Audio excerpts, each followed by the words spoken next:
원래 주님은 그 저들에게 바리새인의 누룩을 주의하라, 특히 바리새인의 외식을 주의하라고 당부합니다. 우리 말씀을 의지해서 여러분에게 전합니다. 여러분도 바리새인의 누룩과 외식을 주의하는 삶을 사시길 바랍니다. 그 이유는 그 외식의 의미를 알면 금방 답이 나옵니다. 외식이 뭐냐 하는 것이죠. 외식의 본래적인 의미는 배우를 의미하고 또 각색을 의미합니다. 그 배우들이 보면 때로는 참 선하고 조용한 사람이 때로는 그 역할이 아주 또 잔인하고 악한 역할을 하게 되면 참 사람이 무서워 보이고 나빠 보이고, 그러다 보면 사람들이 진짜 그 사람이 그런가 싶어서 한 번씩 시내 식당에 가서 밥 먹다 보면 그 역할이 그런 건데 사람들이 그런답니다. 좀 나쁜 짓 하지 말라고 그렇게 얘기를 한다고 하죠. 이것이 바로 배우입니다. 배우는 자기의 그런 본 모습은 드러내지 않고 연기하는 걸 말하죠. 연기. 그러니까 이 외식은 연기를 말합니다. 또 각색을 말합니다. 각색. 자, 우리가 이런 외식, 배우, 각색 이런 걸 봤을 때에 살아가면서 하나님 앞과 사람 앞에서 이런 삶 살지 말라고 오늘 당부를 하고 있는 것이죠. 이렇게 우리가 연기하고 각색하고 외식하는 삶을 살 때에 이에 대해서 어떤 경고를 주느냐, 2절과 3절에 보시면 그렇게 살아서는 안 될 이유가 있는데 감추인 것이 드러나지 않을 것이 없고 숨긴 것이 알려지지 않을 것이 없기 때문이거든요. 그러니까 감추고 숨기면 될 줄 알고 그리 사는데 그건 다 드러난다는 것입니다. 이걸 세번역에서 보고 이렇게 말했습니다. 가려놓은 것이라고 해도 벗겨지지 않을 것이 없고 숨겨놓은 것이라고 해도 알리지 않을 것이 없다. 또 공동번역에서는요, 감추어진 것은 드러나기 마련이고 비밀은 알려지기 마련이다. 이렇게 이야기 좋게 표현해놨습니다.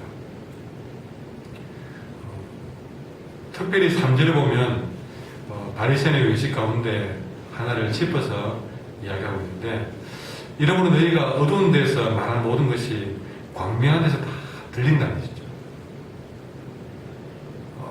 그리고 골방에서 너희가 귀에 대고 서로 조용히 두 사람이 속삭인 것이 지붕 위에서 아주 스피커를 탄 것처럼 온 세상에 전파가 된다 하는 얘기를 하고 있습니다.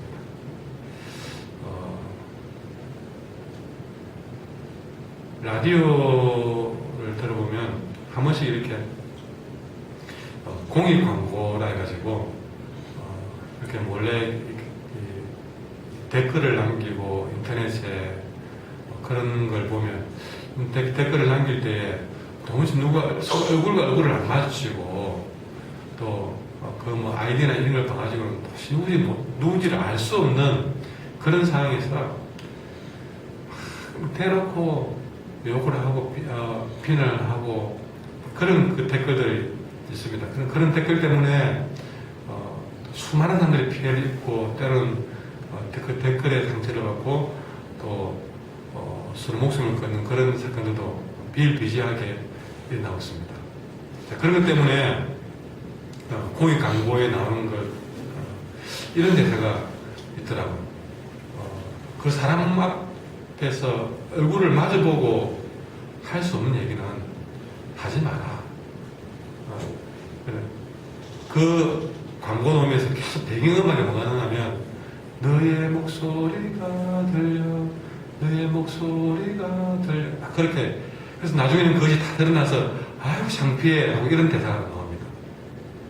안 보일 줄 알고 그렇게 했는데 다 드러난다는 것이죠. 세상의 공익 광고에도 그런 얘기가 나오고 있습니다. 아마 여러분 세상 광고에도 그런 것들이 나오는데 살아계신 하나님을 믿는 우리 이런 신앙을 가진 자에게는 오늘 더더욱 우리는 주위에서 봐야 될 말씀이 있습니다. 내가 어두운 데서 말하는 모든 것이 다 빛 가운데서 다 들린다는 것이죠. 참 교회 안에도 가만히 보면 그냥 자들끼리 야 비밀이다 니만 알아고 소소한 얘기도 언젠가 누군가에게 다 들리게 되고 전파되게 되고 울려 퍼지게 되고 이런 것들을 우리는 보게 됩니다. 그래 놓고 실제로는 우리가 또 감추고 배우처럼 연기하고 각색하고 이런 일들을 믿는 자로서는 하지 말라. 이런 바리새인의 외식을 따르지 말라고 우리에게 당부하고 있습니다. 무엇보다 우리가 이렇게 외식하는 자가 되어서는 안 될 이유는, 연기하고 각색해서 안 될 이유는 여러분 하나님이 계시기 때문에 그렇습니다. 모든 이유를 다 떠나서 하나님이 계시기 때문에 그렇습니다.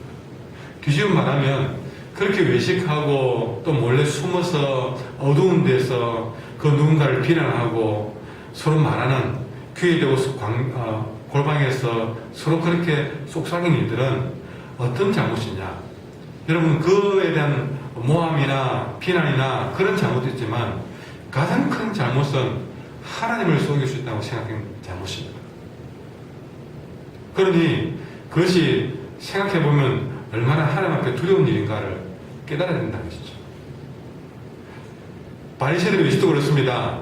경건하지 않으면서 경건한 척 그렇게 한 일은 사람들이 볼 때는 참 바리새인의 신앙이 좋다 하고 존경받고 박수 받을 수 있을지 모르지만 그 일이 사람들에게 박수 받았고 그렇게 인정받은 일이었지만 하나님 앞에 가서는 그는 굉장히 엄중한 심판을 받을 수밖에 없는 두려운 일이라는 사실이죠. 왜냐 그것은 하나님을 속인 일이기 때문에 그렇습니다. 사람을 속이는 것을 넘어서서 하나님까지도 속일 수 있다고 잘못 생각했기 때문에 그렇습니다. 나의 그 행위나 나의 말이나 나의 양심이나 어떤 것이든 여러분 하나님에게 숨길 수 있다고 생각했던 그것이 가장 큰 잘못이라는 것이죠. 좀 더 나아가서 하나님은 그런 것을 하나님은 못 보고 싶다 생각하고 있는 것이죠. 골방에서 속삭이 귀에 대고 하는 얘기는 하나님이 듣지도 못하는 것처럼 우리가 생각했기 때문에 그런 행동을 한 것이 아니냐. 그게 우리는 반론의 여지가 있는 것입니다. 우리 둘이만 귀에 대고 속삭이면 하나님은 듣지도 못했을 것이다. 참으로 이것은 전능하시고 살아계신 하나님을 참으로 모독하는 일이라는 것이죠. 하나님 앞에서는 어떤 것도 숨길 수가 없습니다. 하나님은 귀에 골방에서 귀에 대고 말한 것도 다 지붕에서 울려 퍼지는 스피커만큼 선명하게 들으시고 아시는 분이십니다. 언제나 그렇게 내가 하고 있는 말을 듣고 계시고 나의 행동을 보고 계시고 심지어는 내 마음의 생각까지도 살펴보고 계시는 하나님이십니다. 그러니 우리 하나님 앞에 산다면 우리는 외식을 거쳐야 됩니다. 나의 모든 것들이 다 드러난 것을 우리는 알고 행동하셔야 됩니다. 끝까지 숨길 수 없다는 것을 우리는 알고 지금이라도 당장 외식과 연기와 각색을 거쳐야 될 것입니다. 참된 신앙을 가졌다면 더 이상 외식할 필요가 없습니다. 연기할 필요도 없습니다. 폼 잡을 필요도 없습니다. 그 이유는 하나님이 지금 우리의 마음까지도 정확하게 살펴보고 계시기 때문에 그렇습니다. 그러니 우리가 이 땅에 살아가면서 이 바리새인처럼 그렇게 신앙 좋은 척 또 괜찮은 척 아닌 척 때로는 숨어서 그렇게 살아가는 이유는 가장 큰 이유는 두려워할 필요가 없는 사람을 두려워하기 때문에 그렇습니다. 그래서 사진에 보면 내가 내 친구 너에게 말하노니 몸을 죽이고 그 후에 능히 더 못하는 자들을 두려워하지 말라. 한마디로 사람 두려워하지 말라. 그 대신에 우리가 진짜 두려워해야 될 사람은 5절에 마땅히 두려워할 자를 내가 너에게 보이리니 곧 죽인 후에 또한 지옥에 던져놓는 권세 있는 것을 두려워하라. 내가 참으로 너에게 이르노니 그를 두려워하라. 진짜 우리가 늘 두려워해야 될 것은 우리가 골방에서 하는 얘기 듣고 계시고 내 마음의 생각에도 알고 계신 그 하나님을 우리는 두려워할 수밖에 없다는 사실입니다. 그럼 우리는 이 사실을 알고 우리는 항상 어디에 있든지 골방에 있든지 어두운 데 있든지 하나님 앞에서 살아가는 삶을 사셔야 됩니다. 친구들끼리 조용히 한 이야기도 우리는 하나님 앞에서 이야기를 할 수 있어야 됩니다. 항상 우리는 사람들이 보지 않는다고 하나님이 없다고 생각합니다. 사람을 듣지 못한다고 하나님이 듣지 못하거나 침묵하는 것은 아닙니다. 물론 사람들이 보지 못하는 것이 있습니다. 사람들이 듣지 못하는 것이 있을 수 있습니다. 그러나 살아계신 하나님은 우리가 보고 못 듣는 모든 것들을 다 보고 다 듣고 계시다는 사실이죠. 그럼 살아가다가 내가 그렇게 숨기고 감추고 살았는데 안 들키고 살았다 합시다. 설령 안 들키고 살았다 합시다. 그러나 지금 안 들키고 무사히 통과를 했을지 모르지만 나중에 하나님 앞에서 심판대에 서는 날에는 살아가면서 안 드러났던 것 심판 날에는 완전히 다 드러나고 맙니다. 한 곱이 넘겼다고 안심하지 마세요. 심판 날에 다 드러나게 될 것입니다. 바리새인이 정말 그 속에 온갖 악행이 있으면서 겉으로 거룩하지 하고 평생을 살아도 그렇게 모든 사람들이 참 그분은 영적인 거장이야라고까지 했을지 몰라도 그래서 평생을 살면서 죽는 무덤의 순간까지도 그렇게 사람들이 그를 착각하고 살게 만들 만큼 살았을지라도 하나님의 심판대 앞에서는 용납되지 않을 겁니다. 문제는 거기에 더 큰 문제가 있습니다. 무사히 사람들에게는 안 들키고 통과했을지 몰라도 심판날에 드러날 때는요, 그때는 뭐가 문제냐? 그 심판대 앞에서는 아이고 내가 잘못했습니다 하고 그때 후회해봐야 소용이 없다는 사실. 차라리 사람 앞에 들키고 내 허물 다 드러나고 그렇게 해서 부끄러워질지 몰라도 그때는 후회할 수 있는 기회는 주어집니다. 그래서 돌이킬 수 있는 기회는 주어지지만 심판날에는 돌이킬 수도 없다는 사실이죠. 그래서 안 들키고 잘 지나가는 것에 대해서 감사할 것이 아니라 차라리 다윗처럼 문제는 드러나고 들킨 것을 우리는 더 어쩌면 기대해야 될 것입니다.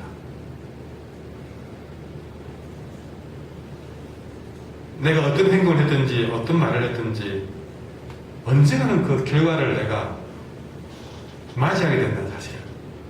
그것이 사람에게든 아니면 이 땅에서든 그것도 안 되면 하나님의 심판대 앞에서든 언젠가는 내 행동의 결말을 대가를 우리는 받게 되는 사실을 우리는 한순간도 잊어서는 안 된다는 것이죠. 기억하십시오. 하나님은 빛이십니다.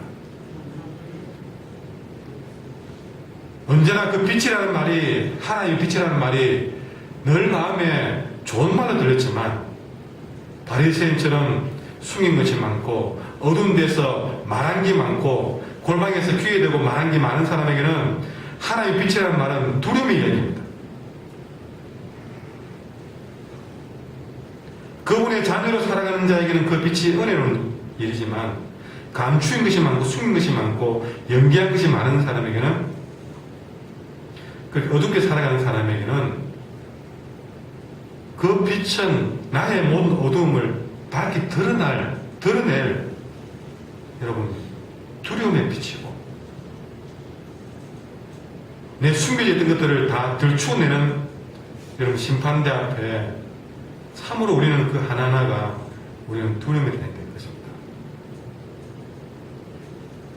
다시 말하지만 우리는 언제나 골방에서조차 하나님 앞에 서 있는 것처럼 생각하고 하나님 앞에 서 있는 것처럼 말하고 몸을 죽이고 그 후에 능히 더하지 못하는 사람을 두려워하지 말고 죽인 후에 심판대 앞에서 빛이 되어 나의 숨긴 것을 다 드러낼 수밖에 없는 그 권세를 가진 하나님을 오늘 두려워하는 삶을 살아야 될 것입니다. 함부로 말하지 말고 숨길 수 있다 생각하지 마시고 오늘도 그 빛은 하나님 앞에서 내 안에 있는 어두움을 물리치는 저와 여러분 되시기 바랍니다. 기도하겠습니다. 하나님